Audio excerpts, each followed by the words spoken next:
by Rupa Goswami with the commentaries of Jiva Goswami and Vishnu. We're continuing. Rupa Goswami, we're on the first wave, first chapter. It's called Samanya Bhakti, which means the general characteristics of Bhakti Bhajan and Bhakti Yoga. So we had a definition of what is pure Bhakti. Now he's elaborating all different aspects. Because in the definition, which is first wave, chapter 1, verse number 11, Anyabhilashita Shunya Jnana Karmadinamritam Jnana Karmadinamritam Krishna Bhakti. He said that pure bhakti is free from any covering of jnana or karma and anyabhilashita. Anya means, abhilash means no other desire. So now he makes a major departure from the Vedic teachings, because the Vedic teachings, Upanishads and Puranas, they teach 4 aspects of human life: dharma, art, kama, and moksha, mukti.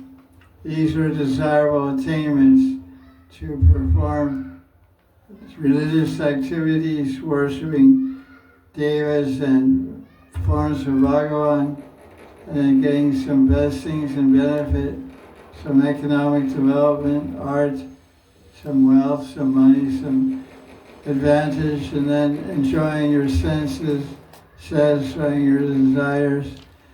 And when one gets frustrated with material life, reaches out for something greater, and desires to get liberation from birth and death and go to the transcendental atmosphere. It's called mukti or moksha. So all the Vedic literature teaches this. And he describes there's 4 kinds of Vaishnava: personal mukti and 1 type of impersonal mukti. Brahmasayuja means merging into the Brahma Jyoti, the effulgence surrounding the spiritual realm, and finding bliss there, eternal bliss and non-individuality, all-pervading consciousness. It's called Brahmasayuja.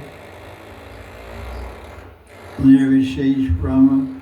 The Vaishnava idea of mukti is 4 types of mukti: Salokya, Samyipya, Srupya, and Sharasti. To live in the spiritual realm, Vaikuntha, the spiritual sky, have a spiritual form, enjoy spiritual opulences, and be near Bhagavan. Samyipya means be near. Rupa Goswami and the Srimad Bhagavatam also. Because remember,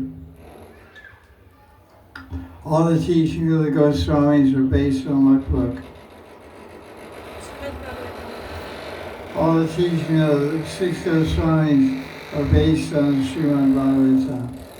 So you can't, whenever you speak about 6 Goswamis, you automatically have to speak about Bhagavatam. So in his definition, elaboration of the definition of Uttam Bhakti, the topmost pure form of Bhakti, he quotes from the Bhagavatam, 3rd canto, chapter 29, verse 12 through 14. And verse 14, he quotes Salokya, this is verse 13 through 15, in first wave, first chapter. Salokya Sharsti Samipya Srupya Yakatvam Abhyuta Diyamanam Nagrinanti Bina Vatsevaram Jana. So this is Kapila Muni's teaching. Who is he teaching? He's teaching his mother. What's his mother's name? Devahuti. And he's teaching in this verse, he says, Vina Vatsevaram Jana. He says, I don't want, without, Vina means without your seva, Without the seva of Bhagavan, without Krishna's seva, without Vishnu's seva, I don't want to go, I don't want any liberation, I don't want any mukti. So this is pretty interesting how Kriya Muni is giving a slap to all the Vedic literature, the whole conception of Sanatana Dharma, which is described in the Vedas, describes Dharma, art, Kam, Moksha.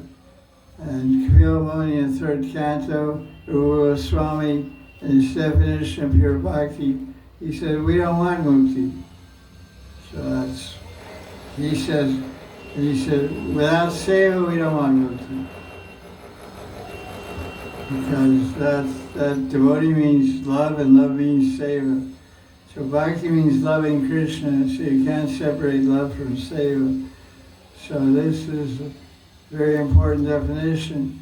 So if someone wants liberation, like when you have phrases like, what if you ask some modern contemporary devotees, what is your ambition, what is the goal of your bhakti bhajan? They'll say, I want to go to the spiritual world. I want to go back home. I want to go back home, back to Godhead. It's a very common phrase.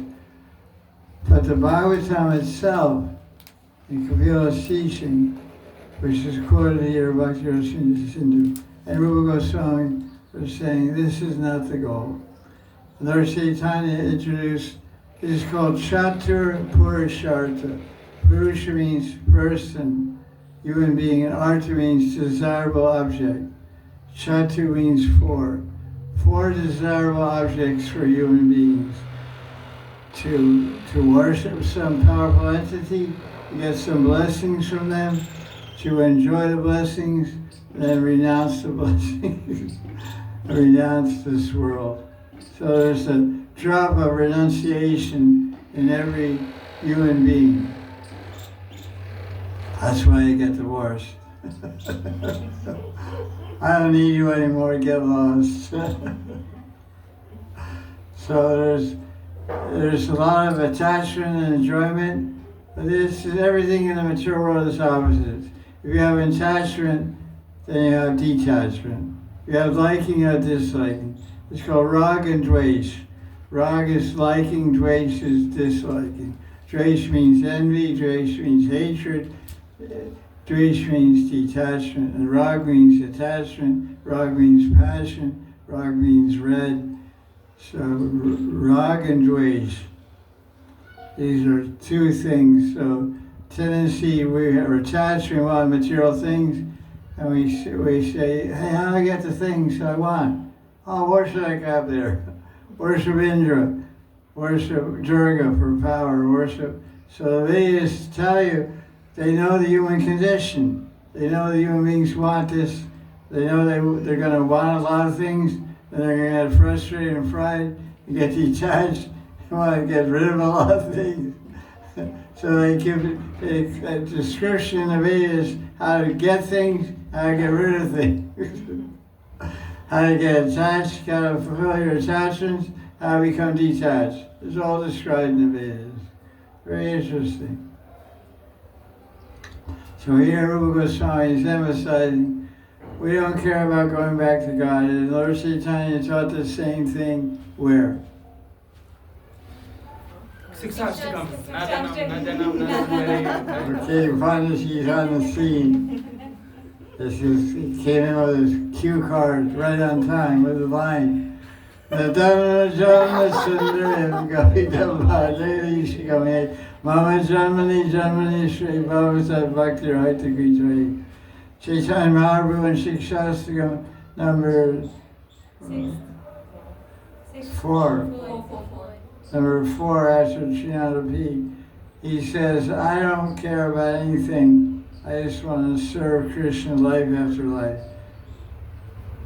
So that's pretty good idea. So that's Gauranga Mahaprabhu is teaching what Rupa Goswami is teaching. And Rupa Goswami and Chaitanya Mahaprabhu are teaching who's teaching? Chaitanya Mahaprabhu and Rupa Goswami are teaching who's teaching? What she said? Yeah. I'm asking a question, that's not the answer. question, the answer is not the question. It says Chaitanya Mahaprabhu and Rupa Goswami are teaching what who's teaching?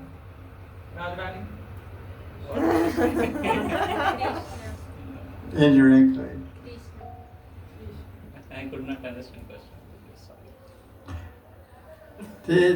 Lord Chaitanya is teaching that I just want service.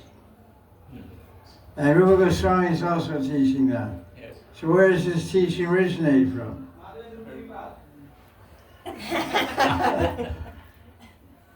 Vina Matsevanam.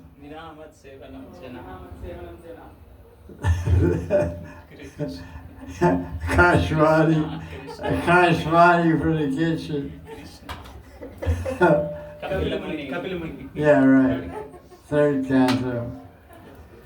So that verse is quoted here. So Kapila Muni and Bhagavatam is teaching, I don't want to go back to Godhead.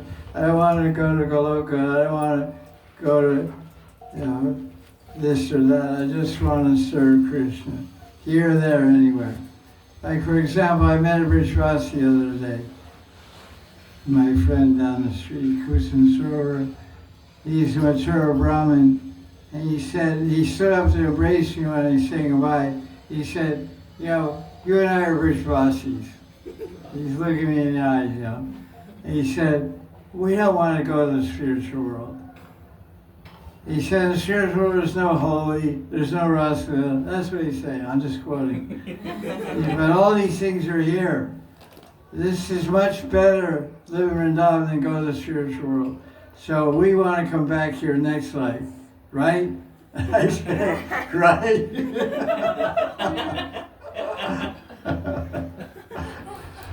So he was so adamant and so convinced about it. And I was so happy to hear that because that's really the Siddhanta. He had such bliss in his eyes, 87 years old, like 10 years older than I am. And he's like singing like that. It was really nice. And the last time I saw him about 2-3 years ago, he said, next book you print, I want you to put my name in it. Yeah, you can. I said, just somewhere, just mention my name, acknowledgements or whatever. So okay.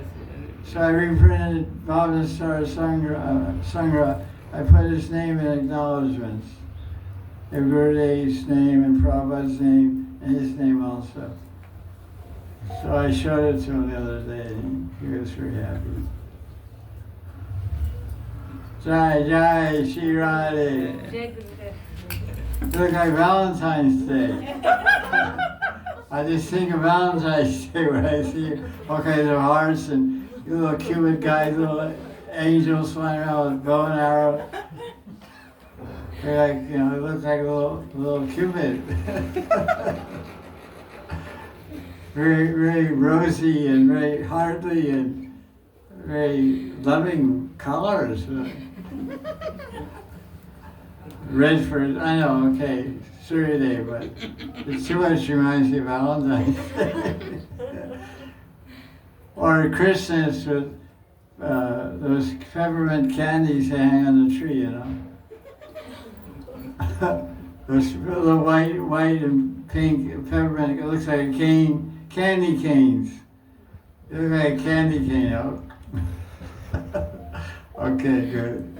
So let's go on here. So now he describes the effect of bhakti, and he says, So now he describes 6 characteristics of bhakti. Who can describe the 6 characteristics of bhakti? Kleshagni Shubhada. Kleshagni Shubhada.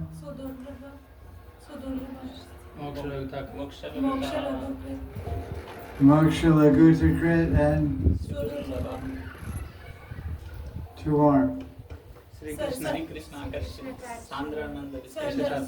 Sandra Nanda Visheshatma Sri Krishna Sri Krishna Karshani. Karshani means attraction. And Sri means Shakti. So Shakti means the Parishads. Means it attracts Krishna and all his associates. Sri means Radharani, Sri means Subal, Sridham, Yashoda, Nanda. All of Vrishvasis are included in the word Sri.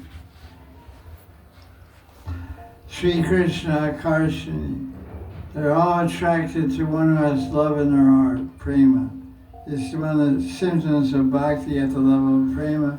And the other is Sandra Ananda Visheshatma. The Atma gets a distinctive experience of bliss, which is concentrated. Sandra Anand, it's Anand, but not ordinary Anand. It's Sandra Anand. It's fully concentrated like Burfi. When you have milk, then you have milkshake. Then you have condensed milk, evaporated milk, then you have Burfi and go on down. So Burfi is concentrated. So Sandra Ananda means nice cool day today, huh? It's really hot, boy. I tell you. This, you know, you come to Vrindavan this time of year to do sleep bhajan.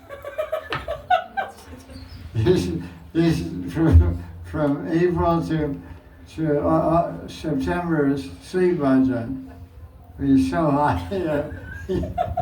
There's so much sleep goes on. Huh? Oh, cold. Yeah, what's that? Yeah, that's even more fun. Cold inside. Usually I get a cold myself in the summertime. So now he's describing the six aspects in verse 17. Kleshagni Shivara Bhokshula Gutakrit Siddharlava Sandra Nanda Visheshatma Sri Krishna Karshani Chasa. The unique characteristics of bhakti are bhakti has the ability to destroy Jai Radhe. Hey Vasudev. Radhe Radhe. Say ho. Say. Hi kid. Got a little kitty there.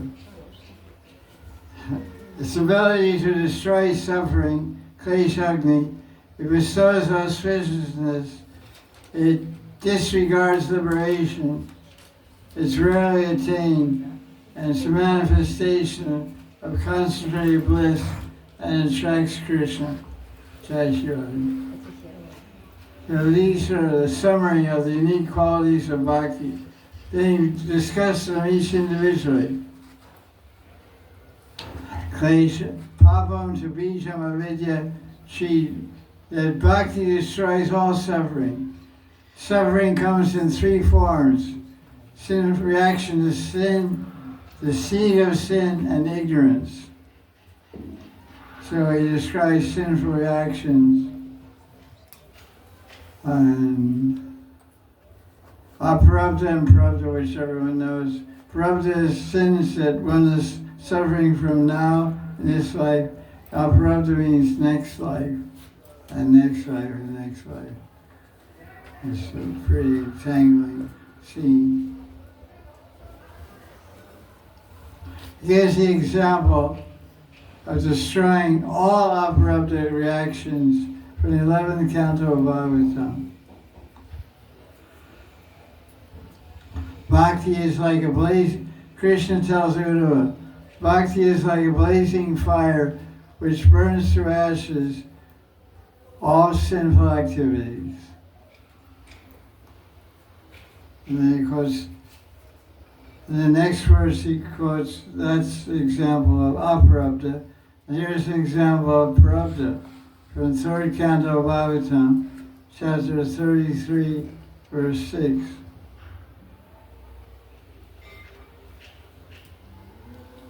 Is that even a person who is born in a family of dog eaters becomes purified by bhakti just by uttering one name of Krishna, he can perform fire sacrifices.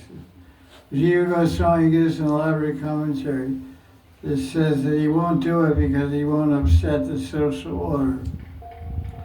He'll accept his contamination with low birth, although he's not his low birth, he's no more contaminated because now he's a Krishna Bhakti, Vishnu Bhakti. So he has the purity of heart and mind to be able to perform homas and yajnas, but he doesn't do it until he takes birth, because the Vedas say the yajnas should be done by one's born in a Brahmin family and properly initiated and trained. So there's one thing of having the qualification of purity, the other is the qualification of birth, because all these things are considered in Vedic literature. Gunas, the qualities of purity, and also birth is respected and honored. In the Srimad Bhagavatam 10th canto, Krishna is preaching to Shrutadev. Shrutadev, it's in, I don't know what chapter, 70 or something like that. At the end of 10th canto, Krishna goes to a Brahmin's house, Shrutadev, and he goes to a king's house, Bahalasa. And when he goes to Shrutadev's house, Shrutadev shows respect to Krishna, but not to the Brahmins traveling with Krishna. So Krishna understands that the duality in the mind of the differential treatment that Shrutadev was showing to Bhagavan, but ignoring the Brahmanas with him. So Krishna takes his opportunity to illuminate and to educate Shrutadev on proper sadachar by understanding who these Brahmins are, why they should also be worshipped. Not only are you worshiping me because I'm Bhagavan, but you should also worship Brahmins because they're representing me. They're very important. They speak on my behalf and they accept food on my behalf also. And they establish Dharma in this world, so they're my representatives. So in that section of verses, Krishna speaking to Shrutadev in Bhagavatam, he says, Brahmins are worshipable just by birth. He doesn't say anything about guna and about gunas, that they have to be in sattva gun and have the qualities of a Brahmin. He says just by birth, if a person is born in a Brahmin family, he should be worshipped. Although modern contemporary Vaishnavas preach a different idea about Varna by qualification, but the Vedas say one becomes a Brahmin by qualification and by janam. Birth is not overlooked, but there are contemporary Vaishnavas that preach it's only qualities and not janam. So that's debate, but the Vedas are pretty strict about it. Even Krishna himself is saying, because sometimes the modern Vaishnavas, that's Brahmin, he's always Brahmin, he's smoking cigarettes, I saw him smoking cigarettes at Radhika, and he's eating onions and garlic, so I won't give him a donation, and he's condemned, and I don't, and so they make offenses, and this is wrong, quite wrong. So even a birth is to be on. It's called Guru Jan. Guru Jan means, Jan means a person, Guru means elder, respectable. There's different criterion for respect in Vedic Dharma and Sanatana Dharma in Vedas. One criterion is age, one criterion is wisdom, one criterion is social position. The king is respected. Even if he's a drunk and he's debauchery and he's and doing all crazy stuff, he's a king. You should respect him. If you don't respect him, you may lose your head. That's called operato the king. So this is all part of the Vedic paradigm, that age is respected, strength is respected. So Krishna gives very clear instruction in Bhagavatam. Just by birth they are to be worshipped. And if they're educated and they're learned, they're worshipped more. they're sat down in a seat and wash their feet and sprinkle the water from their feet on the head of your wife and your killed children and your own head. Like Krishna worshiped Narada Muni. When Narada Muni come to Dwarka, Krishna do elaborate puja to Narada Muni. And who is he? He's just a son of Brahma. He's a Brahmin. He's a guru. Who is he compared to Krishna? He's nobody. He's like a small fry. But Krishna sat on a big asana, did the whole puja, bathed his feet and everything. Told all his wives to honor him, to pay obeisances. So this is very important. So he's saying that bhakti is so powerful, it turns to Chandra, has the qualities of a Brahmin, but he doesn't act like a Brahmin. He just worships Krishna and he's happy with that.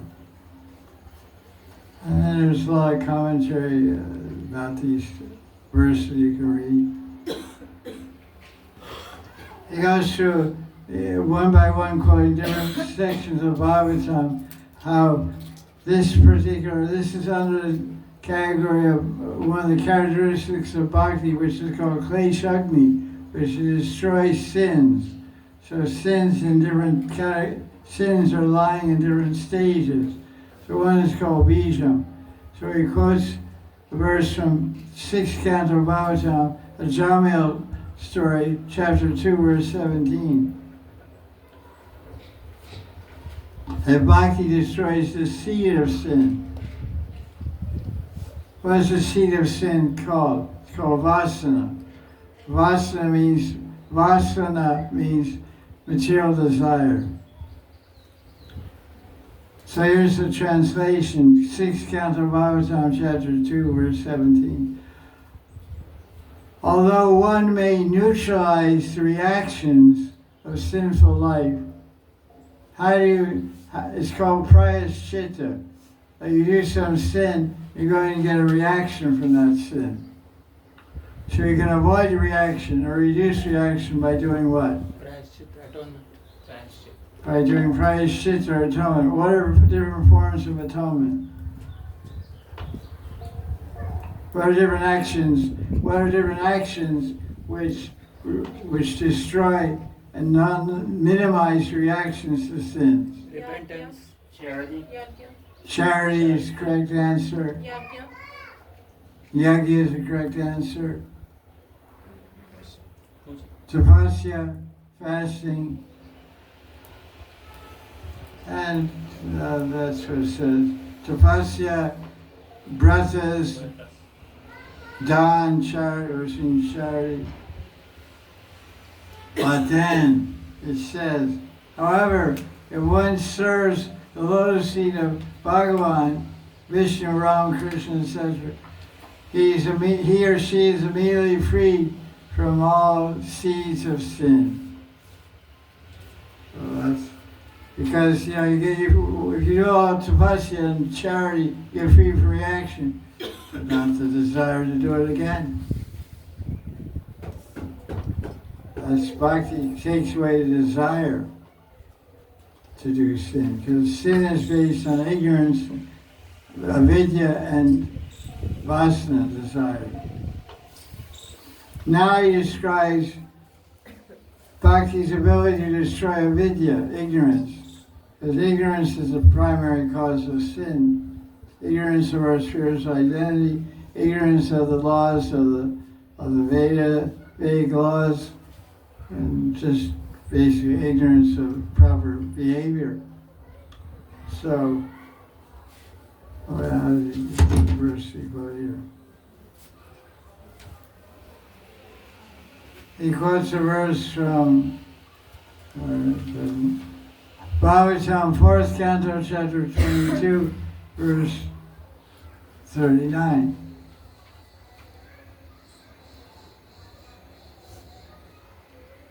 By serving Bhagavan, devotees can overcome ignorance.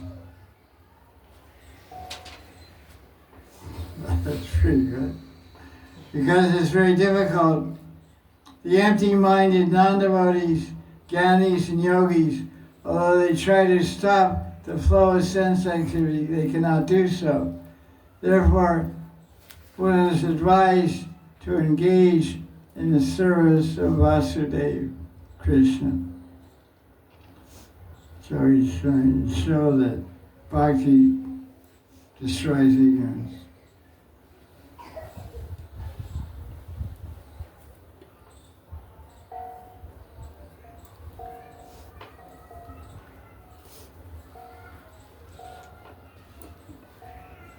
And then Jiva Goswami quotes a commentary on Bhagavatam, which I told devotees to read for requirement for Diksha, chapter 2 of the first canto, with the commentaries of Vishwanath Chakravarti, because those verses are explaining the whole progress of bhajan, anartha-nivriti, nishta, ruchi, asakti, bhava, and prema.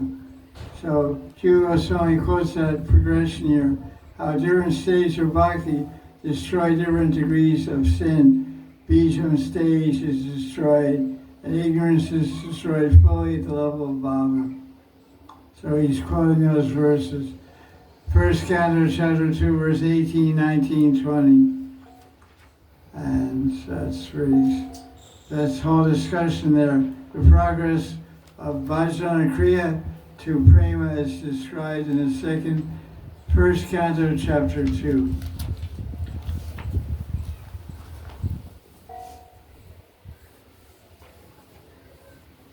Like, for example, what is nishta?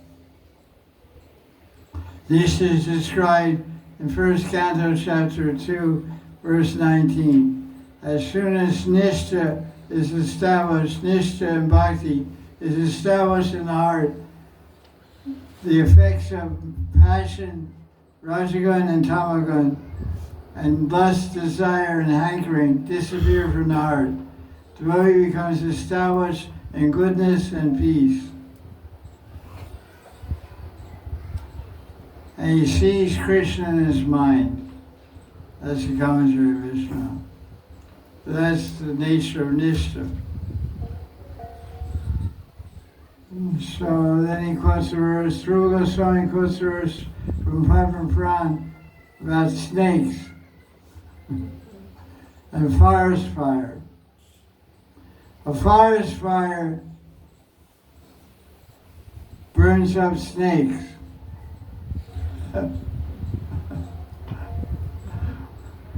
And Krishna Bhakti burns avidya, because knowledge comes with bhakti. So next week we'll describe the second characteristic of bhakti. That bhakti brings shubhada, auspiciousness. Things become auspicious and peaceful and happy. So that's it for the first part, Bhakti Rasmini Sindhu.